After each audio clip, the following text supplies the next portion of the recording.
आज हम आपकी कुंडली में कुछ ऐसे योगों के बारे में बात करेंगे जिनकी वजह से आप लाइफ टाइम दुख पा रहे हैं, अथवा आपने देखा कि अभी कोरोना के समय बहुत से घरों में अकाल मृत्यु हो गई, अथवा आपको लगता है कि आपके घर में आपके किसी पूर्वज की अकाल मृत्यु हुई है, तो निसंदेह आपके घर में उनकी वजह से बहुत सी समस्याएं आने लगती है।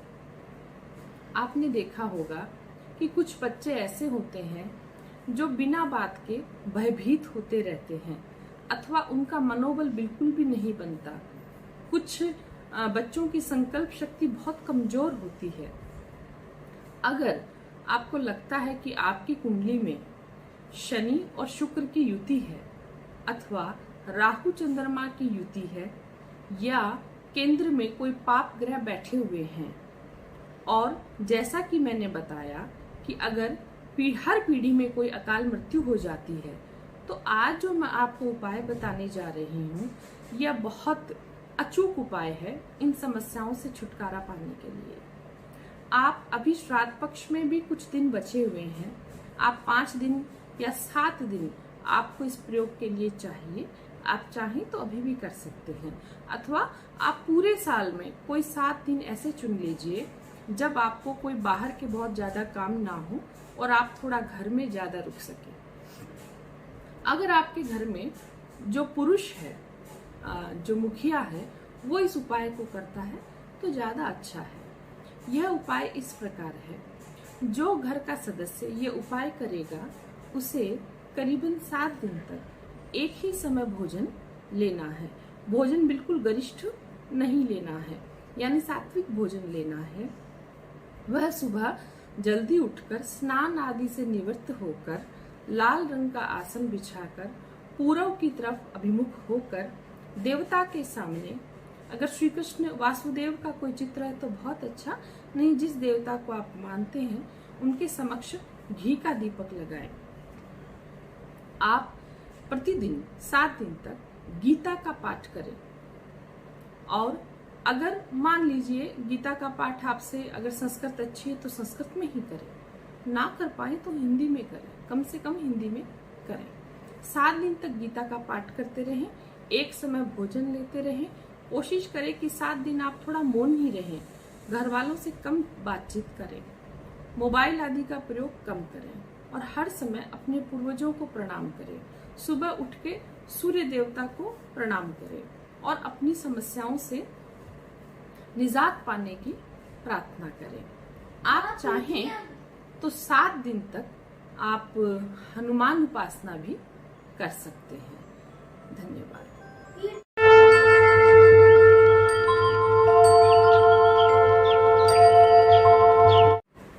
श्री मात्रे नमः। श्राद्ध पक्ष शुरू होने वाले हैं और सनातन परंपरा में श्राद्ध पक्ष का बहुत ज्यादा महत्व है। आजकल कुछ बुद्धिजीवी वर्ग के अनुसार श्राद्ध करना, तर्पण करना, पिंडदान करना, ये सब बीती बातें हैं। वह तर्क देते हैं कि इन सब से क्या होगा, लेकिन जिनके आप वंशज हैं, जो पूर्वज आपके रहे, आप जिनकी वजह से इस पृथ्वी पे हैं, जिनका डीएनए आनुवांशिकी के रूप में आपके अंदर है, क्या उनके प्रति आपका कोई कर्तव्य शेष नहीं है? पूरे साल में 365 दिन में मात्र 15 दिन क्या आप उनकी याद में कुछ नहीं कर सकते? इसलिए मेरा आपसे हाथ जोड़ के विनती है कि कृपया अपने सनातन परंपरा के अनुसार श्राद्ध पक्ष को अपने पूर्वजों के निमित्त उनका स्मरण करते हुए, उनके लिए कुछ दान पुण्य करते हुए, और जो शास्त्रों में विधान है, यथा ब्राह्मण भोजन, गाय, कुत्ते, कौवे के लिए कुछ उनका भाग निकालना, उसी रूप में जैसे तर्पण, गया जी में जाके उनका पिंडदान हुआ, तर्पण करना हुआ, कभी एक बार श्राद्ध पक्ष वहां जाके करना हुआ, इन सब परंपराओं को आप अपने जीवन में अपनाएं और इन्हें करते रहें। इससे किसी और का भला होगा ऐसा नहीं है। इससे आप अपनी, जो आपको मालूम ही नहीं कितनी इस तरह की समस्याएं हैं जिनसे आप मेरे जैसे ज्योतिषियों को आप दिखाते रहते हैं, आप ये मान के ही चलिए कि आपकी कुंडली में कोई पितृदोष अवश्य है। उस प्रकार आप इस कर्तव्य के लिए ज्यादा जागरूक होंगे और मेरा यकीन मानिए बहुत सी समस्याओं से आपका छुटकारा हो जाएगा। अभी यह वीडियो मैं इसलिए बना रही हूँ कि आज ही मेरे पास एक कुंडली आया जो कि जो साहब है वो पुलिस से रिटायर हुए हैं और उनका जो बेटा है 23 साल का, वो उनसे बड़ी असभ्य भाषा में बात करता है, बिल्कुल कहना नहीं मानता, पढ़ाई लिखाई छोड़ दिया है। इवन वो यह कह रहे थे कि ये मेरे किन कर्मों का पाप है। मेरा मानिए इस तरह की जो समस्याएं हैं और ऐसी बहुत सी समस्याएं, कृपया करके आप अपने पूर्वजों के प्रति बड़े जो आपकी परंपरा का विधान है उनके अनुसार आप श्राद्ध पक्ष, और इस बार आप बड़े मन से श्राद्ध पक्ष कीजिए, बहुत सी समस्याओं से आपका छुटकारा होगा। आपको कुछ भी ना आता हो तो आप श्राद्ध पक्ष में अपने सीधे हाथ में दुर्वा रखिए या कुशा रख सकते हैं और नारायणाय नमः का वंदन करते हुए उस पर जल डालते जाइए। ये जल आप किसी पात्र में इकट्ठा कर लीजिए और बाद में इसे किसी वटवृक्ष या पीपल में इसको डाल दीजिए। आप इसके अलावा गीता का 7वां अध्याय, गीता का जो व्यक्ति श्राद्ध पक्ष में 7वां अध्याय पढ़ता है और उसका जो महात्म्य का वंदन करता है, उसके पितृ अवश्य ही उसे खुश होते हैं और प्रसाद रूप में अपना आशीर्वाद देते हैं। आपने सुना ही होगा कि पुराणों में, खासकर वायु पुराण में यह कथा आती है जो गया नामक असुर से संबंधित है और उसी के द्वारा जो गया पीठ है उसकी वहां पे हमारे यहाँ भारत में स्थापना हुई। तो गया पीठ का जो इतना बड़ा महत्व है, तो इस श्राद्ध पक्ष में आप जो ब्रह्मा जी द्वारा जो सृष्टि क्रम जब बनाया गया था और गया असुर की जब रचना हुई, तो वह जो कथा है उस कथा को मैं, आप कहेंगे तो मैं एक अलग से वीडियो में उस कथा को बता दूंगी। उस कथा को भी सुनने से इसका बहुत बड़ा पितरों का आशीर्वाद आपको मिलता है। आपसे कुछ भी ना होता हो तो आप कृपया करके पूरे 15 दिन श्राद्ध पक्ष में एक घी का दीपक जलाए रखें।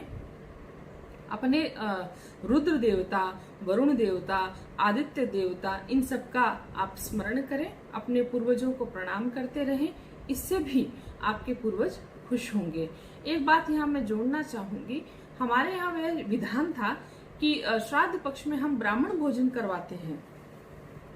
जो व्यक्ति पूरे 15 दिन अथवा जब भी उनके पूर्वज का श्राद्ध पड़ता हो, जो ब्राह्मण को बड़े आदर पूर्वक अपने घर में बुलाकर उनको आदर पूर्वक बहुत जितना भांति भांति का वह खाना बना सकता है वह भोजन उनको अवश्य कराएं।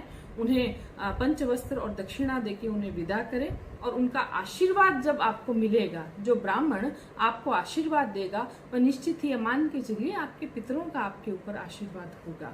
कुछ निमित्त बनाए गए हैं ना, जिस चीज को जिसके निमित्त दिया गया है उसको उसके निमित्त ही रखिए। ऐसा नहीं है कि हम ब्राह्मण भोजन ना करा के हम गरीब को भोजन करा दें। देखिए इसमें कोई बुरा नहीं होने वाला है, लेकिन जो चीज जिसके निमित्त जिसको मिलनी है तो निमित्त का अधिकार रखिए। यह कुछ चीजें हैं जो आपको समझनी पड़ेगी। दया और करुणा बहुत अच्छी बात है, दया से विहीन हृदय क्या, तो दया रखिए। आप गरीब को एक अलग से आप 365 दिन भोजन कराइए, लेकिन कृपया करके श्राद्ध पक्ष में जो आपकी सनातन परंपरा है उसके निमित्त यानी पात्र का ध्यान रखिए और खुद भी सुखी रहिए। बहुत सी समस्याओं से आपका छुटकारा हो जाएगा और आपके पितरों का आपको आशीर्वाद इस श्राद्ध पक्ष में मिले, ऐसी मेरी कामना है। नमस्कार।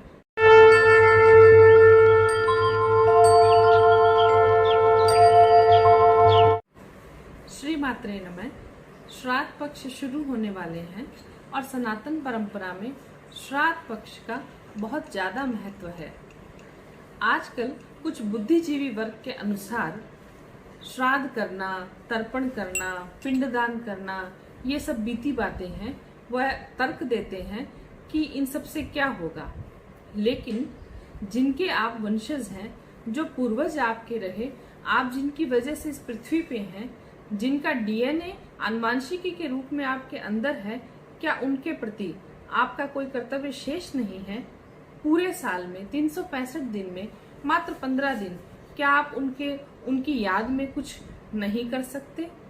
इसलिए मेरा आपसे हाथ जोड़ के विनती है कि कृपया अपने सनातन परंपरा के अनुसार श्राद्ध पक्ष को अपने पूर्वजों के निमित्त उनका स्मरण करते हुए, उनके लिए कुछ दान पुण्य करते हुए, और जो शास्त्रों में विधान है यथा ब्राह्मण भोजन, गाय, कुत्ते, कौवे के लिए कुछ उनका भाग निकालना, उसी रूप में जैसे तर्पण, गया जी में जाके उनका पिंडदान हुआ, तर्पण करना हुआ, कभी एक बार श्राद्ध पक्ष वहां जाके करना हुआ, इन सब परंपराओं को आप अपने जीवन में अपनाएं और इन्हें करते रहें। इससे किसी और का भला होगा ऐसा नहीं है, इससे आप अपनी, जो आपको मालूम ही नहीं कितनी इस तरह की समस्याएं हैं जिनसे आप मेरे जैसे ज्योतिषियों को आप दिखाते रहते हैं, आप ये मान के ही चलिए कि आपकी कुंडली में कोई पितृदोष अवश्य है।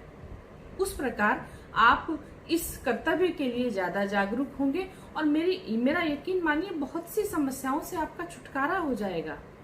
अभी यह वीडियो मैं इसलिए बना रही हूँ कि आज ही मेरे पास एक कुंडली आया जो कि जो साहब है वो पुलिस से रिटायर हुए हैं और उनका जो बेटा है 23 साल का, वो उनसे बड़ी असभ्य भाषा में बात करता है, बिल्कुल कहना नहीं मानता, पढ़ाई लिखाई छोड़ दिया है। इवन वो यह कह रहे थे कि ये मेरे किन कर्मों का पाप है। मेरा मानिए इस तरह की जो समस्याएं हैं और ऐसी बहुत सी समस्याएं, कृपया करके आप अपने पूर्वजों के प्रति बड़े, जो आपकी परंपरा का विधान है उनके अनुसार आप श्राद्ध पक्ष, और इस बार आप बड़े मन से श्राद्ध पक्ष कीजिए, बहुत सी समस्याओं से आपका छुटकारा होगा। आपको कुछ भी ना आता हो तो आप श्राद्ध पक्ष में अपने सीधे हाथ में दुर्वा रखिए या कुशा रख सकते हैं और नारायणाय नमः का वंदन करते हुए उस पर जल डालते जाइए। ये जल आप किसी पात्र में इकट्ठा कर लीजिए और बाद में इसे किसी वट वृक्ष या पीपल में इसको डाल दीजिए।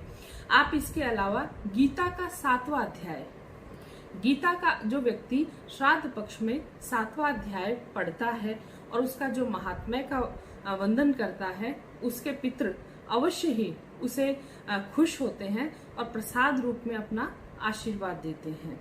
आपने सुना ही होगा कि पुराणों में, खासकर वायु पुराण में यह कथा आती है जो गया नामक असुर से संबंधित है और उसी के द्वारा जो गया पीठ है उसकी वहां पे हमारे यहाँ भारत में स्थापना हुई।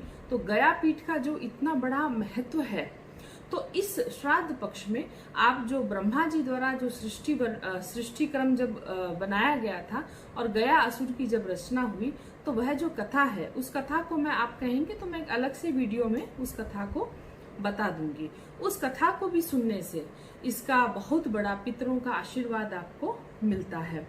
आपसे कुछ भी ना होता हो तो आप कृपया करके पूरे 15 दिन श्राद्ध पक्ष में एक घी का दीपक जलाए रखें। अपने रुद्र देवता, वरुण देवता, आदित्य देवता, इन सब का आप स्मरण करें, अपने पूर्वजों को प्रणाम करते रहें, इससे भी आपके पूर्वज खुश होंगे। एक बात यहाँ मैं जोड़ना चाहूंगी, हमारे यहाँ वह विधान था कि श्राद्ध पक्ष में हम ब्राह्मण भोजन करवाते हैं। जो व्यक्ति पूरे 15 दिन अथवा जब भी उनके पूर्वज का श्राद्ध पड़ता हो, जो ब्राह्मण को बड़े आदर पूर्वक अपने घर में बुलाकर उनको आदर पूर्वक बहुत जितना भांति भांति का वह खाना बना सकता है वह भोजन उनको अवश्य कराएं। उन्हें पंचवस्त्र और दक्षिणा देके उन्हें विदा करें और उनका आशीर्वाद जब आपको मिलेगा, जो ब्राह्मण आपको आशीर्वाद देगा, वह निश्चित ही मान के चलिए आपके पितरों का आपके ऊपर आशीर्वाद होगा। कुछ निमित्त बनाए गए हैं ना, जिस चीज को जिसके निमित्त दिया गया है उसको उसके निमित्त ही रखिए। ऐसा नहीं है कि हम ब्राह्मण भोजन ना करा के हम गरीब को भोजन करा दें। देखिए इसमें कोई बुरा नहीं होने वाला है, लेकिन जो चीज जिसके निमित्त जिसको मिलनी है तो निमित्त का अधिकार रखिए। यह कुछ चीजें हैं जो आपको समझनी पड़ेगी। दया और करुणा बहुत अच्छी बात है, दया से विहीन हृदय क्या, तो दया रखिए। आप गरीब को एक अलग से आप 365 दिन भोजन कराइए, लेकिन कृपया करके श्राद्ध पक्ष में जो आपकी सनातन परंपरा है उसके निमित्त यानी पात्र का ध्यान रखिए और खुद भी सुखी रहिए। बहुत सी समस्याओं से आपका छुटकारा हो जाएगा और आपके पितरों का आपको आशीर्वाद इस श्राद्ध पक्ष में मिले, ऐसी मेरी कामना है। नमस्कार।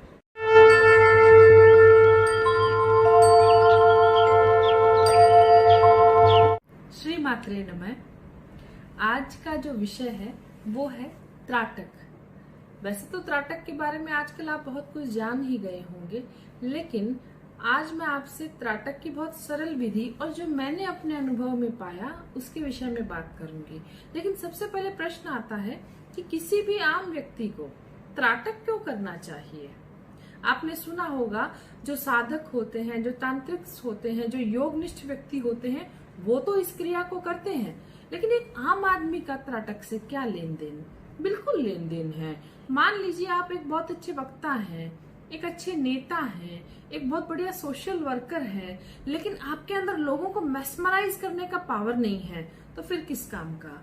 आप जो बात कर रहे हैं लोग एक टकटकी बांध के उसको नहीं सुन रहे हैं, तो क्या फायदा? मैंने बहुत से ऐसे मंच पे लोगों को बोलते हुए देखा है जो बहुत बढ़िया बात बोल रहे हैं, लेकिन लोगों का ध्यान ही नहीं है उधर। इसलिए मेरा ये मानना है, और आपने भी महसूस किया है, अगर आपके अंदर एक सहज आकर्षण है, आप भले ही उतने सुंदर ना हो। देखिए, सुंदरता का प्रत्यय और आकर्षण का प्रत्यय दोनों अलग अलग हैं। आपने देखा होगा बहुत अच्छी सुंदर सुंदर एक्ट्रेस थी, सुंदर एक्टर थे, लेकिन इतने नहीं चल पाए जितने कि सुंदर ना होने के बावजूद भी बहुत से एक्टर और एक्ट्रेसेस ऐसे हुए जिन्होंने बहुत शोहरत हासिल की, लोगों का प्यार हासिल किया। इसलिए हमारे अंदर भी एक सहज आकर्षण, लोगों को मेस्मराइज करने की पावर होनी चाहिए। इसे आप किस तरीके से अपने अंदर उतारें और फिर उसको कंटिन्यू रखें, उसे बढ़ाएं, इसके लिए आज मैं आपको कुछ एक उपाय दे रही हूँ। आप इन्हें अपने घर पे बैठ के कर सकते हैं। इनमें से जो मेरे अनुभव का उपाय है वो रहा त्राटक। मैंने बचपन से ही त्राटक को अपनाया, इस क्रिया विधि को किया। और त्राटक में सबसे पहले जब आप करेंगे तो आप सविकल्प त्राटक करेंगे, यानी आपके पास कोई ऑब्जेक्ट होना चाहिए। आप निर्विकल्प त्राटक नहीं कर सकते। मैं आपसे कहूं कि आप किसी देवता के ऊपर अपना ध्यान ले जाइए, कोई ऐसी जो चीज विजिबल नहीं है वहां पे अपना ध्यान ले जाइए, तो आप कितने देर तक ध्यान लगा सकते हैं? ज्यादा देर तक नहीं। यानी शुरुआत में कोई ऑब्जेक्ट लीजिए। ऑब्जेक्ट आप दीवार पे कोई डॉट लगा सकते हैं 3 फीट की दूरी पे अपनी आंखों के बराबर, या कोई भी ऑब्जेक्ट। लेकिन आपको जो सबसे ज्यादा फायदा देगा वो होगा घी के दिए पे त्राटक करना। आप एक घी का दीपक प्रज्वलित कीजिए, आंखों के लेवल पे उसको रखें, करीबन 3 फीट की दूरी पर। और जब आपके आसपास घर में कोई आवाज नहीं हो रही हो, जो ऐसा वक्त चुनिए जब सब सो गए हो और बहुत शांति का वातावरण हो, है ना। तो एक छोटे कमरे को चुनिए और अपने इस तरीके से घी का दीपक अपने सामने रखकर आप उसको टकटकी लगा के देखिए, अपलक, है ना। आप अपनी पलकें ना झुकाएं, बार बार उनको ना झपके, लेकिन चूंकि ये तो ऐसी क्रिया है जिसपे हमारा जोर नहीं है, तो पलके झपकेगी, लेकिन धीरे धीरे आपको इसका अभ्यास होता जाएगा। शुरुआत में आंखों से आंसू गिरेंगे, चिंता ना कीजिए, इससे आपकी आंखें शुद्ध हो जाएंगी। अगर आपको कोई नजर दोष है तो धीरे धीरे वो भी दूर हो जाएगा। तो आप शुरुआत कर सकते हैं त्राटक से। आप शुरुआत में इसको 3 मिनट से स्टार्ट करें और 3 मिनट के बाद कुछ दिन के बाद धीरे धीरे समय बढ़ाते जाएं। आप अधिकतम समय इसमें 25 मिनट से आधा घंटा कर सकते हैं। इससे धीरे धीरे शुरुआत में आपको कुछ प्रॉब्लम्स हो सकते हैं, जैसे सर दर्द होना, लेकिन आप चिंता ना करें, 2-3 दिन का ब्रेक लेके इसे जारी रखें। इसके बाद में आपका धीरे धीरे आप देखेंगे आपका चित्त एकाग्र हो गया, आपका कंसंट्रेशन बहुत बढ़ गया है, आपके अंदर एक सहज आकर्षण आने लगा है, आपका मन शांत हो गया है, आपके अंदर जो विचारों का मंथन चलता था वो एक शांत नदी की तरह बहने लगा है, और आप बहुत ज्यादा अपने आप को केंद्रित कर पा रहे हैं। आप जिस फील्ड में काम करते हैं वहां भी बहुत तरक्की आने लगी है। जो लोग आपको पसंद नहीं करते थे अब वो आपको सुनना चाहते हैं, आपके पास बैठने के लिए वो तरसेंगे। तो आप त्राटक कर सकते हैं। इसके अलावा आप देवताओं में आप श्री कृष्ण का मंत्र ले सकते हैं। देखिए, जब मैं आकर्षण की बात करती हूँ, सम्मोहन की हम बात करते हैं, तो श्री कृष्ण से ज्यादा सम्मोहन और आकर्षण किस देवता में था? तो श्री कृष्ण का आप एक मंत्र कर सकते हैं, क्लीं कृष्णाय नमः। इसे आप जप सकते हैं या आप ठाकुर का कोई भी मंत्र शुरू कर सकते हैं। आप शुरुआत में इसे माला से ही करें, है ना। आप इसे कर माला से ना करें बल्कि रुद्राक्ष की माला लेके करें। इसके अलावा अगर आप नित्य योग करते हैं तो भी आपका आकर्षण बढ़ता चला जाएगा। आप किसी अगर आपके पास कोई गुरु है, कोई आपके पास में ऐसे गुरु हैं जिनसे आप कोई साधना विधि सीख सकते हैं आकर्षण के लिए। और देखिए, हमेशा एक बात याद रखिए, जितनी आप सकारात्मक विधियों से जाएंगे आपके अंदर चीजें सहज बढ़ती जाएंगी, सकारात्मक चीजें बढ़ेंगी जो लाइफ लॉन्ग रहेगी। और अगर आप तामसिक चीजों की तरफ अट्रैक्ट होंगे तो तामसिक विचार बढ़ेंगे, लोग आपके पास बैठना भी पसंद नहीं करेंगे, धीरे धीरे सब आपसे दूर होते चले जाएंगे। तो ऐसी साधना विधि अपनाएं जो सकारात्मक हो। तो मुझे लगता है आज की जानकारी आप सबके लिए बहुत उपयोगी है। आप सभी सुखी रहें, समृद्धशाली रहें।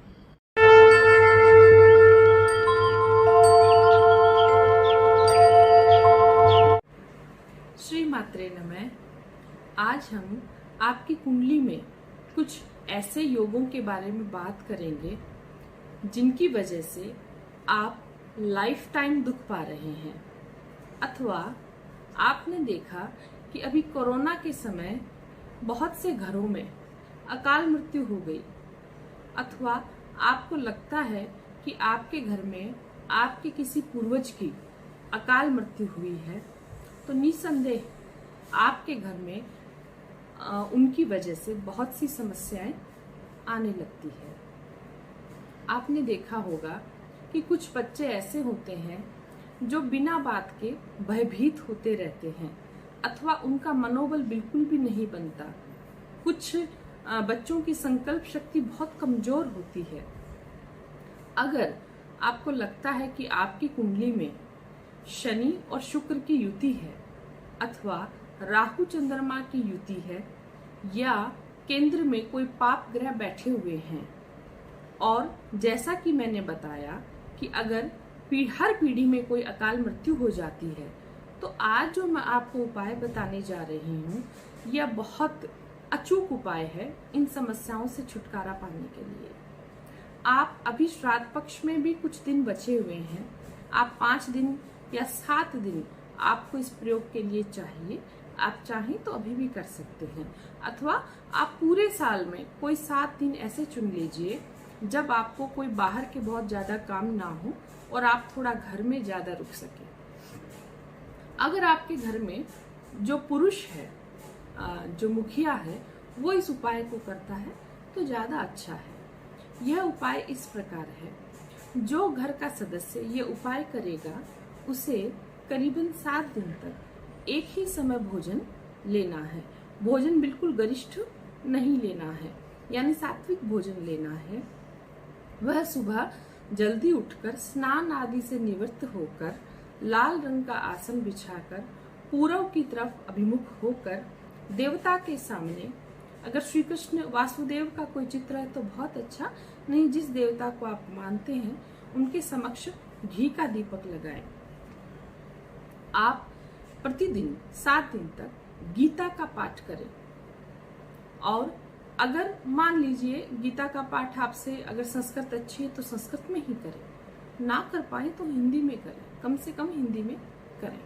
7 दिन तक गीता का पाठ करते रहें, एक समय भोजन लेते रहें।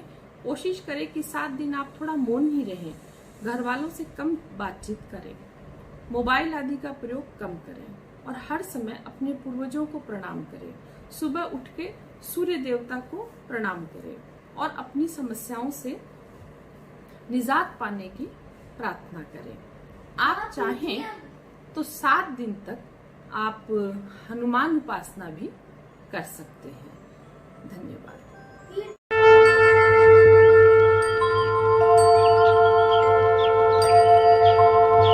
श्री मात्रे नमः। आज जिस महत्वपूर्ण विषय पे हम बात कर रहे हैं वो आप सबके जीवन से जुड़ा हुआ है। आपके शरीर में मुख्य रूप से 7 चक्र अवस्थित हैं। कुल मिलाकर ये 12 चक्र हैं। चक्र के विषय में आजकल आपने बहुत सुना होगा, लेकिन इनकी राइट नॉलेज जो आप तक पहुंचे और आपको लाभ हो, इसके लिए मैं आज आपसे बात करने जा रही हूँ। देखिए, अगर आपके जो मुख्य 7 चक्र हैं, अगर वो बैलेंस्ड नहीं है, तो आप चाहे कितने भी टैलेंटेड हो, आपके पास धन आएगा ही नहीं। धन आ गया तो रुकेगा नहीं, कोई न कोई खर्चा तैयार है।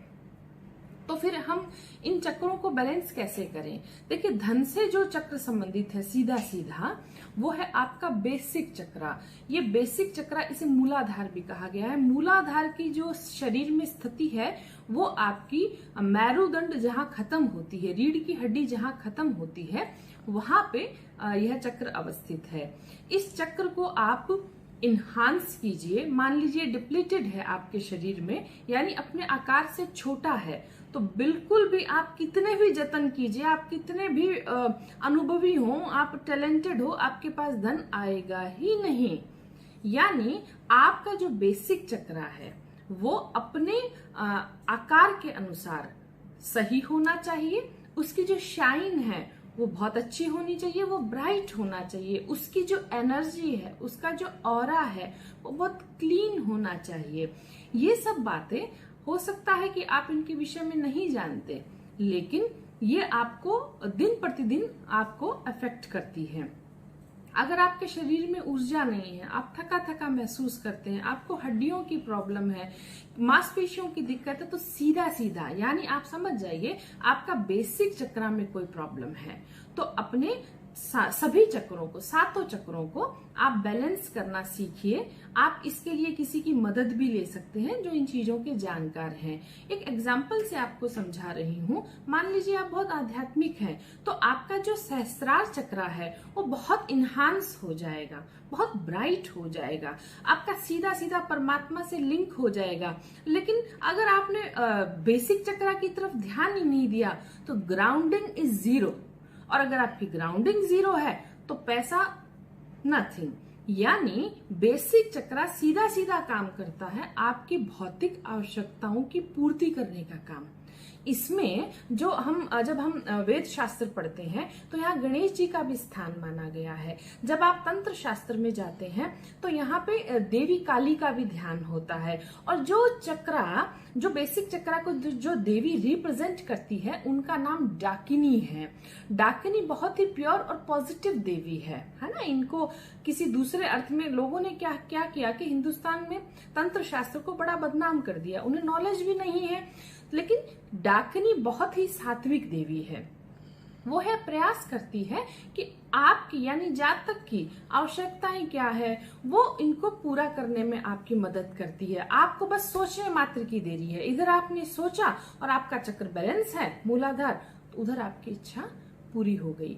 तो इन्हें आप सीखिए, अपने 7 चक्रों को बैलेंस कीजिए। खासकर अगर आपको धन की कमी है तो आप एक काम कर सकते हैं। आप सुबह उठ के जब आप 10 मिनट निकालिए, या रात को सोने से पहले 10 मिनट निकालिए, और जब आप बहुत ही शांत चित्त अवस्था में हो, अपने एकदम आप अपने हाथों को घुटनों पे रख के बैठ जाइए पद्मासन में, और आंखें बंद करके अपना सारा ध्यान अपने मेरुदंड के नीचे ले जाइए जहां बेसिक चक्र है। और यह कल्पना कीजिए कि आपका चक्र, ऐसा विचार कीजिए कि आपका चक्र बहुत ही ब्राइट है, अपने निश्चित आकार के अनुसार हो गया है। उसकी जो एनर्जी है वो बहुत ही प्योर व्हाइट लाइट जैसी हो गई है। उसमें आप देवी काली का ध्यान कर सकते हैं, भगवती डाकिनी का ध्यान कर सकते हैं, और उनसे प्रार्थना कीजिए कि आपकी भौतिक आवश्यकताओं की वो पूर्ति करें। आपने जो गोल बना रखे हैं उनको अचीव करने में वो आपकी मदद करें।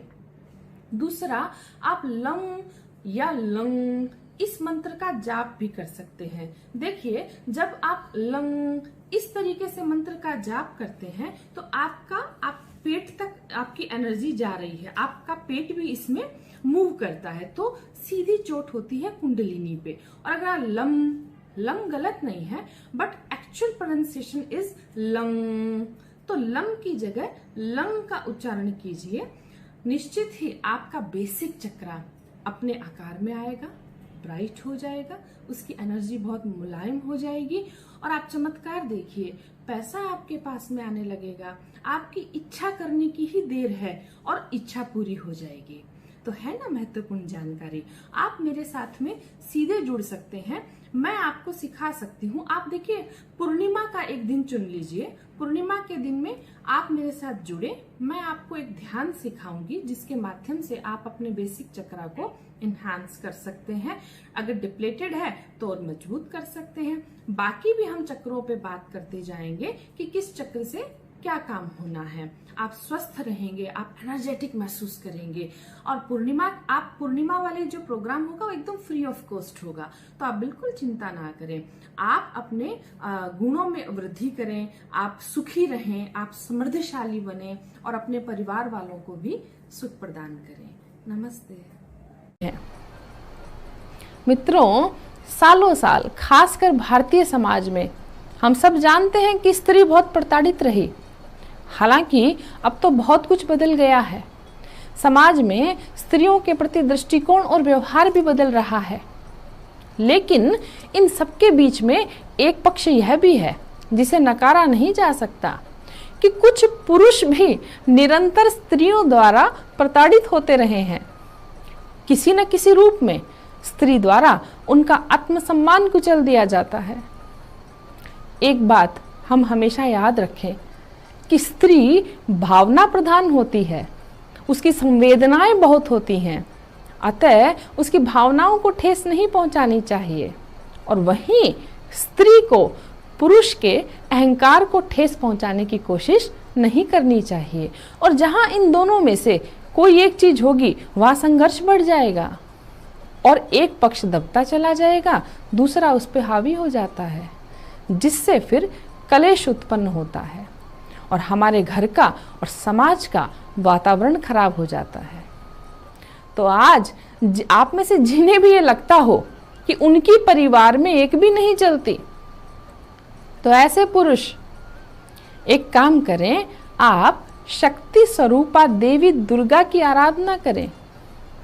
आप उन्हें 5 शुक्रवार तक कोई सफेद रंग की मिठाई, 9 इलायची और 9 ही लौंग और एक लाल गुलाब की फूल माला लेकर किसी देवी मंदिर जाएं और वहां जाकर देवी को ये सब अर्पित करें। आपको 5 शुक्रवार लगातार ऐसा करना है।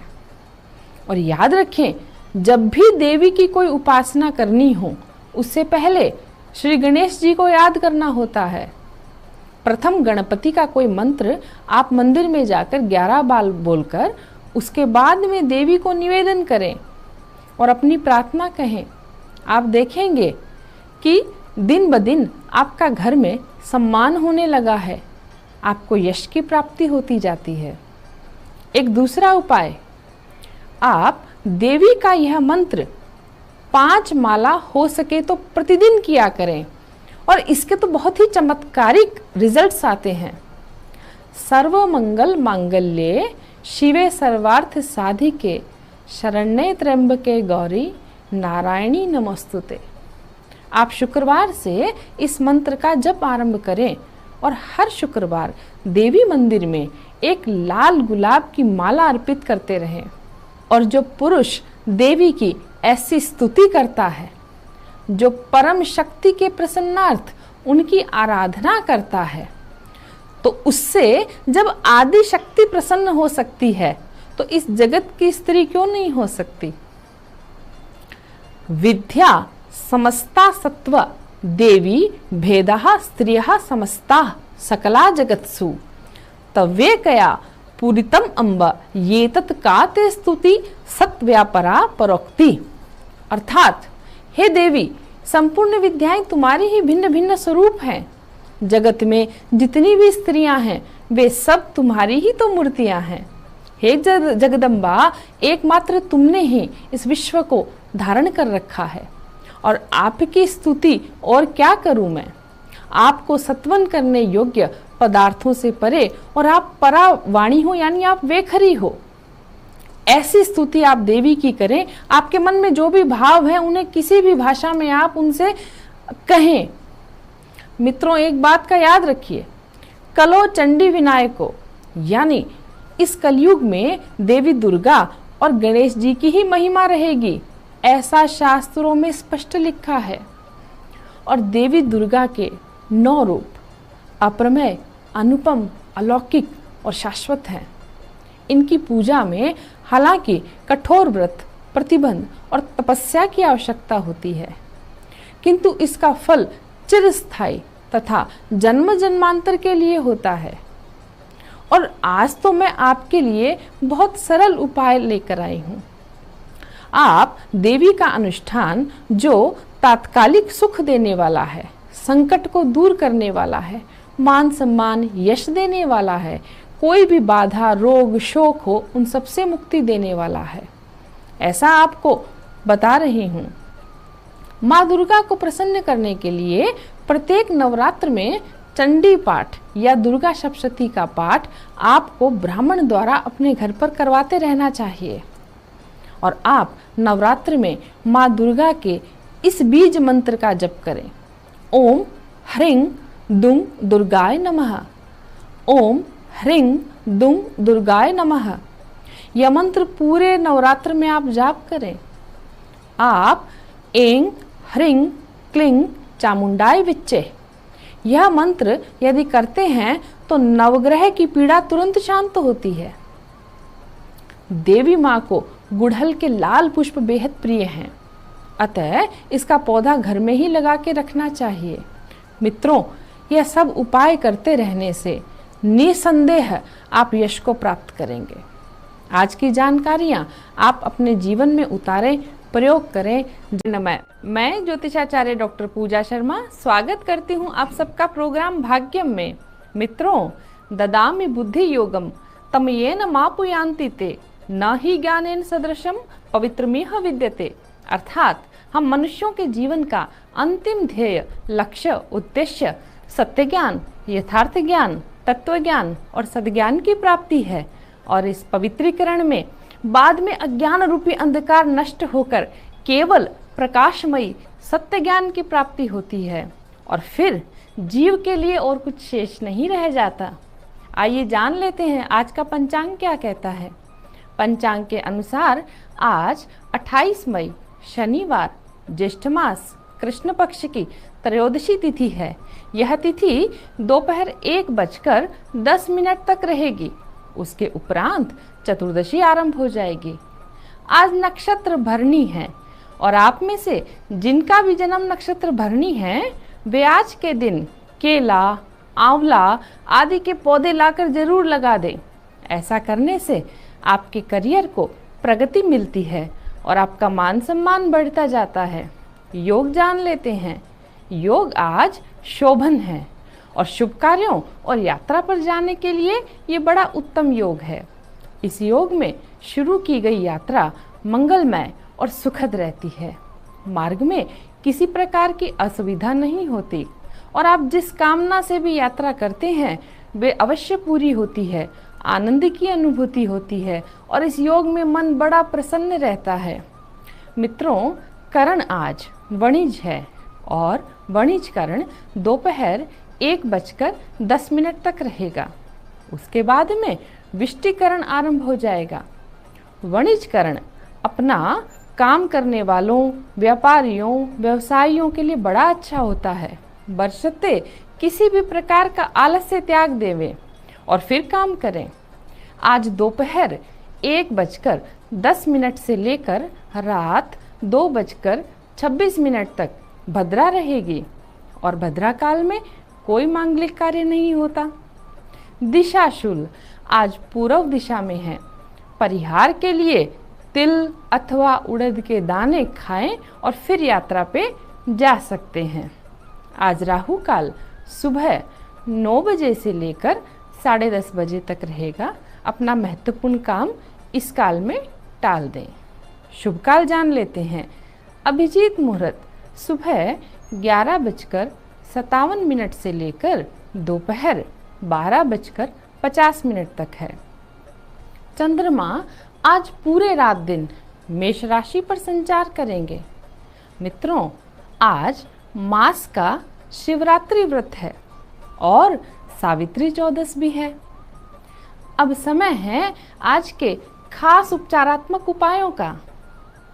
आज एक नहीं बल्कि अनेक समस्याओं से मुक्ति पाने का दिन है। आज केवल बड़ा सरल उपाय कर लेने से आप अपने संकटों से मुक्ति पा। मैं स्वागत करती हूँ आप सबका प्रोग्राम भाग्यम में। कहते हैं कहाँ तक ये मन को अंधेरे छलेंगे, उदासी भरे दिन कभी तो ढलेंगे, कभी सुख कभी दुख यही जिंदगी है, ये पतझड़ का मौसम घड़ी दो घड़ी है, नए फूल कर फिर से खिलेंगे, उदासी भरे दिन कभी तो ढलेंगे। इसलिए मनुष्य को उम्मीद का हाथ कभी नहीं छोड़ना चाहिए। आइए देखते हैं मित्रों क्या कहता है आज का पंचांग। आज 30 अप्रैल वैशाख मास शनिवार कृष्ण पक्ष की अमावस्या तिथि है। आज नक्षत्र अश्विनी है।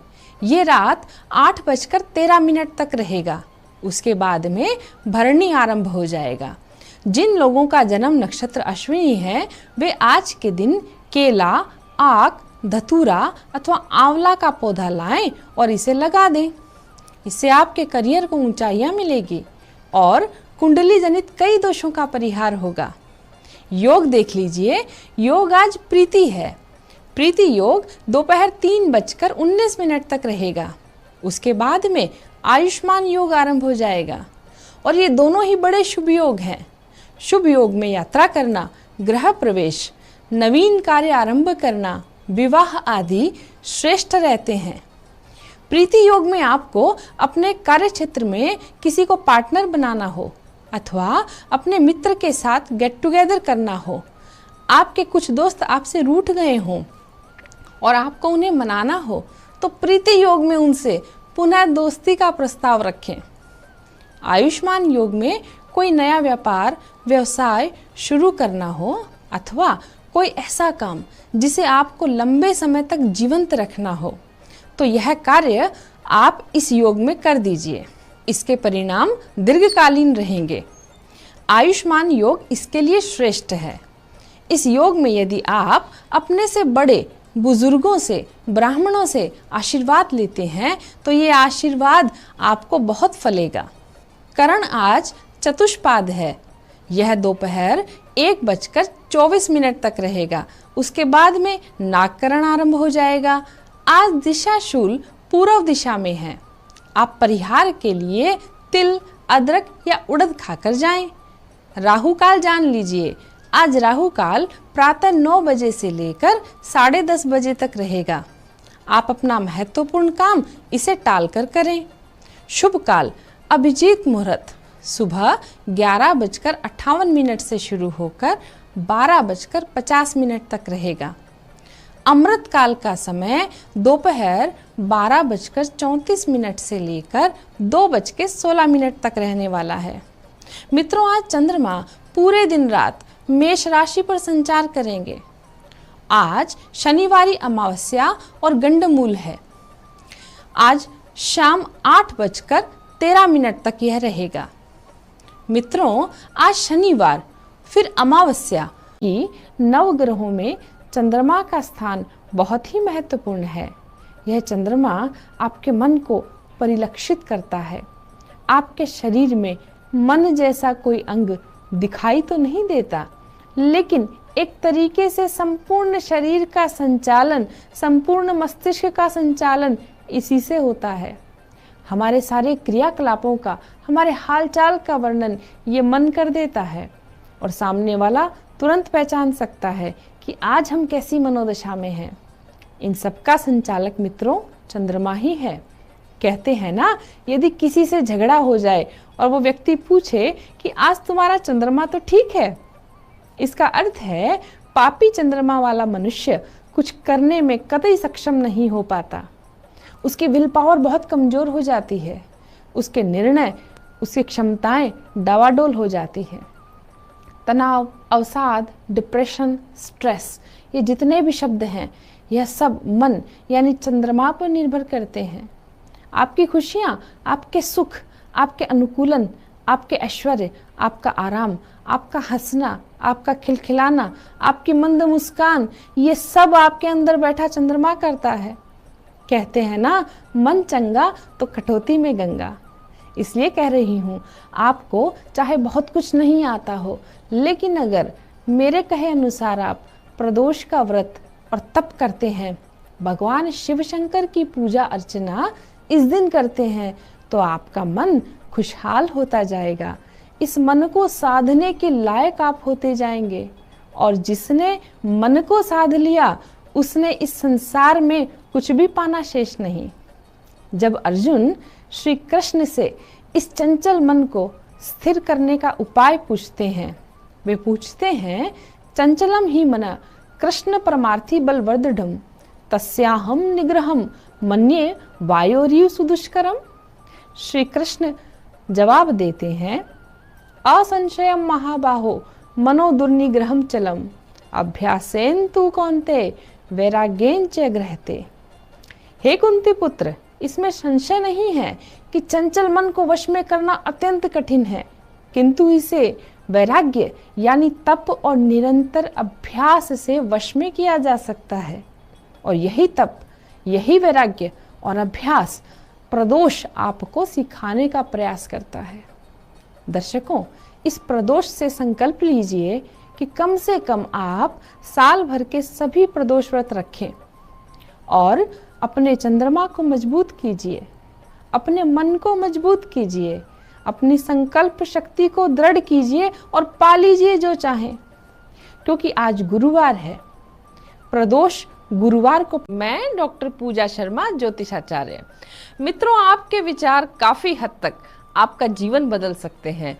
आपके सकारात्मक विचार और संकल्प की शक्ति दुनिया में क्या नहीं कर सकती। स्वयं प्रकृति भी ऐसे व्यक्ति की इच्छाओं की पूर्ति में लग जाती है। तो आइए जान लेते हैं आज का पंचांग क्या कहता है।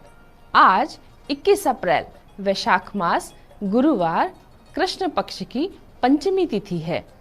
पंचमी तिथि सुबह 11:12 तक रहेगी। उसके बाद में षष्ठी आरंभ हो जाएगी। नक्षत्र आज मूल है। यह रात्रि 9:51 तक रहने वाला है। उसके बाद में पूर्वाषाढ़ा नक्षत्र की शुरुआत हो जाएगी। जिन जातकों का जन्म नक्षत्र मूल नक्षत्र है, वे आज के दिन राल अथवा शाल का पौधा किसी पार्क भूमि या खाली मैदान में अवश्य लगा दें। यदि आपको राल का पौधा नहीं मिलता है तो ऐसा कोई पौधा आप नर्सरी से लेकर आइए जिसके तने से लसलसा या चिपचिपा पदार्थ निकलता हो। ऐसे पौधों में लैक्टस की मात्रा अधिक होती है। आपको पौधा लेकर खाली भूमि या पार्क भूमि में बस लगाना है और इसके सर्वाइवल तक इसका ध्यान रखना है। इससे क्या होगा, आपकी जन्म कुंडली के कितने ही दोषों का समाधान हो जाता है। योग जान लीजिए। आज योग है परिघ और परिघ योग सुबह 10:21 तक रहने वाला है। इसके बाद में शिव योग शुरू हो जाएगा। परिघ योग में शत्रु पर विजय अवश्य मिलती है। इसके लिए कोई, यदि आपका कोर्ट कचहरी से संबंधित कार्य हो, पुलिस मुकदमा का कोई कार्य हो, तो आज कर लीजिए। योग जान लीजिए। आज शिव नामक योग बड़ा ही शुभदायक है। इस योग में किए गए सभी मंत्र शुभ फलदायी होते हैं और सिद्ध हो जाते हैं। इस योग में यदि प्रभु का नाम लिया जाए, उपासना की जाए तो बहुत श्रेष्ठ है। करण देख लेते हैं दोस्तों। करण आज तैतिल है। तैतिल करण सुबह 11:12 तक रहेगा। उसके बाद में गर करण शुरू होगा और गर शाम 9:56 तक रहने वाला है। उसके बाद में वणिज करण शुरू हो जाएगा। गर करण में यदि गृह प्रवेश और वास्तु से जुड़े कोई कार्य किए जाएं तो सही है। आपके स्थान पे अगर पशु रहते हैं और पशुओं से संबंधित आज कोई खरीद फरोख्त करनी है तो वो भी श्रेष्ठ है। राहु काल देख लीजिए। राहु काल दोपहर 1:30 बजे से लेकर 3 बजे तक रहेगा। अभिजीत मुहूर्त जान लेते हैं। अभिजीत मुहूर्त आज 12 बजे से लेकर दोपहर 12:50 तक रहेगा। कोई ऐसा श्रेष्ठ कार्य हो, अभिजीत मुहूर्त में कर डालिए। चंद्रमा आज धनु राशि पर संचार करेंगे। आज वृषभ, कन्या और मकर राशि के जातकों को सावधानी बरतने की आवश्यकता है। कहीं उलझने से बचें, मन को शांत रखें और खर्चा सोच समझ के करें।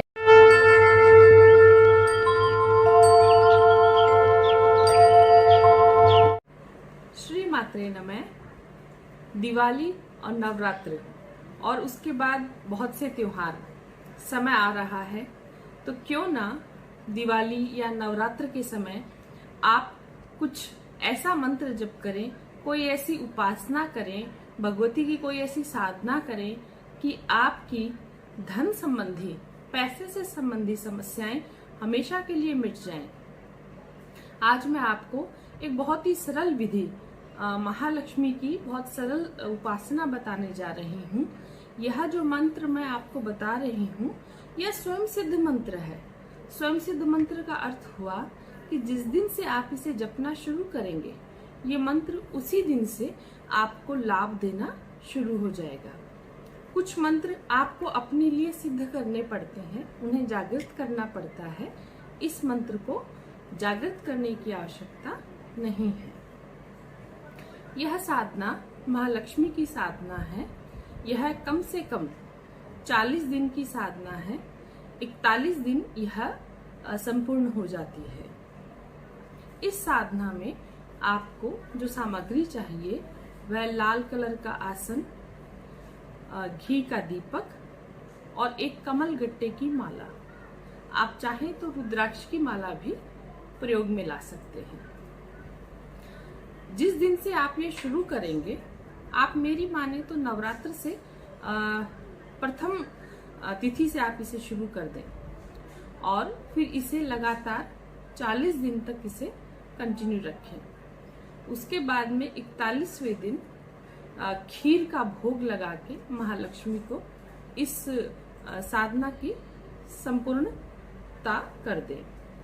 लेकिन जब आपको 41 दिन पूरे हो जाएं, उसके बाद में आपका जो कार्य क्षेत्र है, जहां आप काम करते हैं, जॉब में आपकी कोई कुर्सी होगी, कहीं आप अपना दुकान होगा, कहीं ऑफिस होगा, तो वहां कुर्सी पे बैठ के इस मंत्र को कम से कम आप 11 बार पढ़ दिया करें। आपको प्रतिदिन अपने आमदनी में, अपने व्यापार व्यवसाय में लाभ मिलता चला जाएगा। यह मंत्र इस प्रकार है: श्री शुक्ले महाशुक्ले कमल दल निवासिनी श्री महालक्ष्मी नमो नमः। लक्ष्मी माई सत की सवाई, आओ चेतो करो भलाई, ना करो तो नौ नाथ 84 सिद्धों की दुहाई। यह महालक्ष्मी का सिद्ध मंत्र है। प्रथम दिन से घी का दीपक लगा के कुछ भोग देवी को प्रदान करके आप बादाम रख सकते हैं, या फर्स्ट दिन और आखिरी दिन खीर बना सकते हैं। महालक्ष्मी से, गणेश जी से प्रार्थना करें और संकल्प लें कि मैं इस लक्ष्य के निमित्त आपकी उपासना कर रहा हूँ। कृपया करके मेरे सभी दुख दूर करें और मुझे धन, वैभव, सम्मान, संपदा की प्राप्ति करें। आप पाएंगे कि करीबन जैसे आपको 20 दिन हो चुके होंगे, लाभ ही लाभ चारों दिशाओं से आपको होने लगेगा। महालक्ष्मी न केवल धन प्रदाता है, बल्कि वह हमारे पिछले जन्मों के पाप का भी शमन करती है, यानी हमारे कर्म फल, बुरे कर्म फल का भी नष्ट करती है और पुण्य का उदय करती है। तो मेरी पूरी श्रद्धा है कि यह उपासना महालक्ष्मी की आपको बहुत लाभ देगी। आप रुद्राक्ष की या कमल गट्टे की माला का प्रयोग करें और जब 41 दिन हो जाएं, प्रतिदिन केवल 7 बार या 11 बार इस मंत्र का उच्चारण करते रहें। महालक्ष्मी आपके सभी कष्ट दूर करें। श्री माते नमः।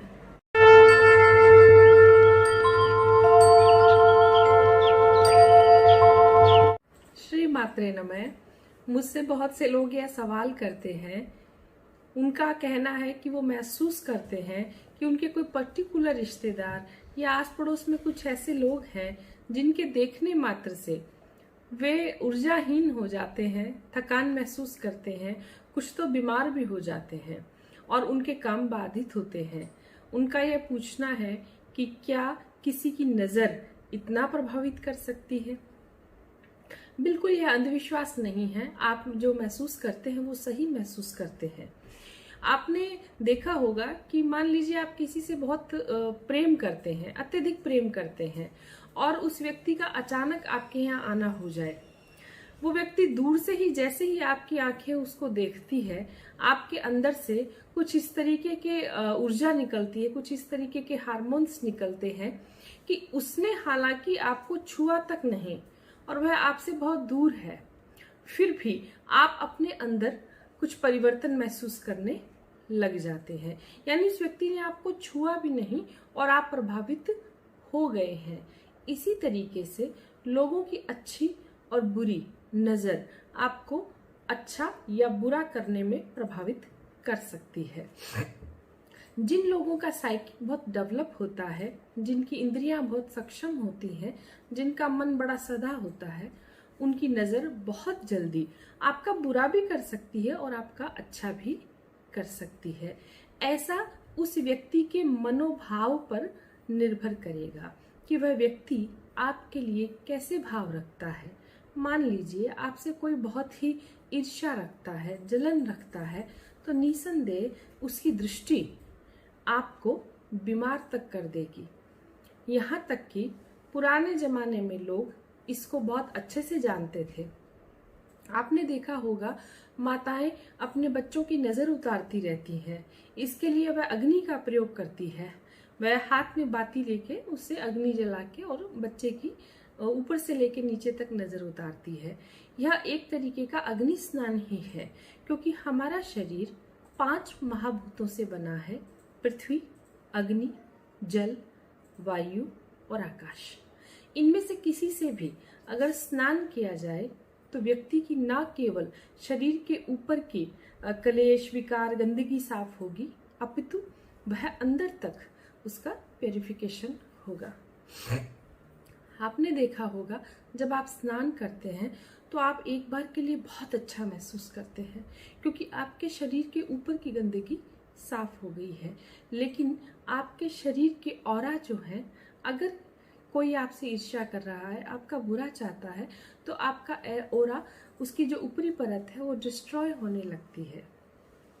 इसलिए आप अपने घर पे बड़ा थोड़ा सुरक्षा अपनाते हुए आप लोग अगर हफ्ते में एक दिन, यानी सप्ताह में कोई एक ऐसा दिन चुन लीजिए जिसमें आप अग्नि स्नान किया करें।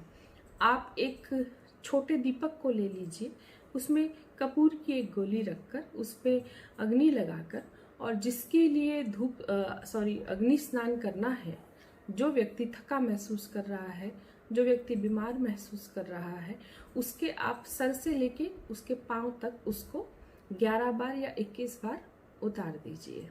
यह अग्नि स्नान आप अपने घर के जितने भी सदस्य हैं उन सबके लिए किया करें। एक तरीके से यह हमारे शरीर के अंदर तक काय क्लेश को या हमारे शरीर के क्लेशों को नष्ट करने में सक्षम होता है। पुराने लोग आपने देखा होगा कि वो अपने पूरे शरीर पे मिट्टी का लेप करते थे। इसी तरीके से आप वायु स्नान भी कर सकते हैं तेज हवा में। आप धूप स्नान भी करते हैं। धूप स्नान करने के पीछे भी यही कारण है। यानी आप न केवल कि आपको लगे कि मैं नहा लिया और मैं स्वच्छ हो गया, आप कोई ऐसा तरीका अपनाएं ताकि आप लोगों की गंदी नज़र से बच सकें।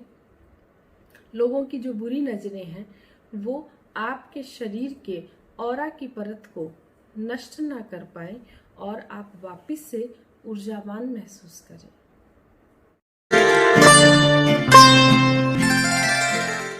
श्री मात्रे नमः। मैं ज्योतिषाचार्य डॉक्टर पूजा शर्मा स्वागत करती हूँ आप सबका प्रोग्राम भाग्यम में। मित्रों, कहते हैं कि समय से पहले और भाग्य से ज्यादा किसी को भी नहीं मिलता, लेकिन अगर हमें समय की चाल का मालूम हो तो भाग्य जरूर साथ देने लगता है। तो आइए जान लेते हैं आज का समय कैसा है भारतीय पंचांग के अनुसार। आज 18 अप्रैल सोमवार, वैशाख मास कृष्ण पक्ष की द्वितीया तिथि है। यह तिथि शाम 7:24 तक रहेगी। उसके उपरांत तृतीया आरंभ हो जाएगी। आज नक्षत्र विशाखा है। यदि आपका जन्म नक्षत्र भी विशाखा है तो आज के दिन आप नीम का पौधा या भटकटैया का पौधा या ऐसे पौधे जिनमें औषधीय गुण हो, ऐसा पौधा लेकर आएंगे और उसको लगा दीजिए। इसे आप अपने घर में भी लगा सकते हैं या पार्क भूमि में भी लगा सकते हैं। ऐसा करने से आपके कुंडली के कई दोषों का परिहार हो जाता है। आज का दिन कपड़ा बाजार, फाइनेंस, बैंकिंग, व्हीकल मैन्युफैक्चरिंग और वकालत से जुड़े लोगों के लिए अच्छा है। योग जान लेते हैं। आज योग है सिद्धि। यह रात 8:23 तक रहने वाला है। उसके बाद में व्यतिपात योग आरंभ हो जाएगा। सिद्धि योग, जैसा कि इसके नाम से ही स्पष्ट है, इसमें किए गए कार्यों में सिद्धि अवश्य प्राप्त होती है, यानी पूर्ण सफलता मिलती है। यदि इस सिद्धि योग में मंत्र, तंत्र अथवा दर्शन शास्त्र से संबंधित कोई ज्ञान अर्जित किया जाता है या किसी देवता अथवा मंत्र को सिद्ध करने का प्रयास किया जाता है तो सिद्धि अवश्य प्राप्त होती है। इसलिए सिद्धि योग में उपासना करनी चाहिए, ध्यान करना चाहिए, साधना करनी चाहिए। करण जान लेते हैं। करण आज तैतिल है। यह सुबह 8:44 तक रहेगा। उसके बाद में गर करण आरंभ हो जाएगा।